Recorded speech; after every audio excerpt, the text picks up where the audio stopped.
Penzi. Yes. Njoo penzi wangu. Nimekumisi wewe acha.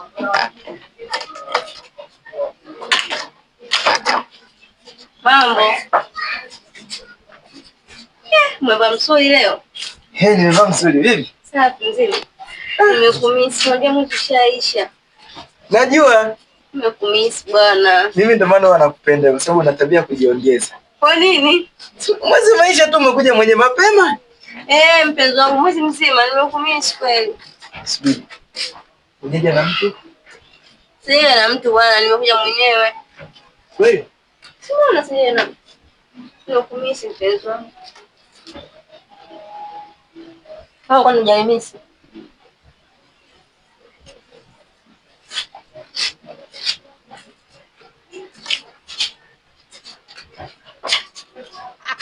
Njoo, umesimama nini sasa?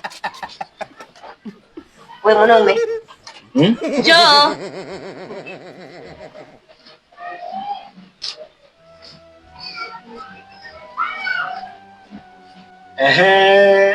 Che wangu. Na huu mwezi wote ndugu yangu, yaani umeisha tu. Tayari kishaumana.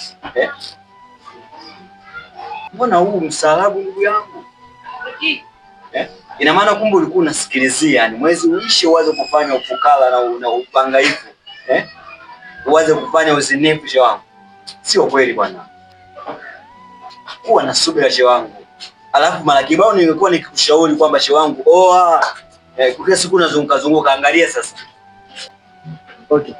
Kwa hiyo sasa tunazini au sasa hapo unaweza ukaniambia ulichofunga ni kitu gani na unapata thawabu za aina gani? Sio kunachelewesha muda wako tu shwa. Ndio nayo umejaribu. Mwanaume una aibu wewe. Posho hujamsikia au?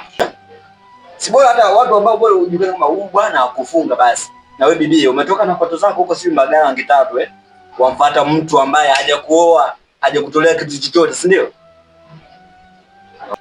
Maneno hajakuingia na wewe. Hebu uage na aibu. Uage na aibu na unioe. Waone alipowashuka. Sio kweli, mambo haendi. Hata mtume mwenyewe hajasema wewe hivyo bana. Badilikeni basi na nyinyi. Mambo gani haya?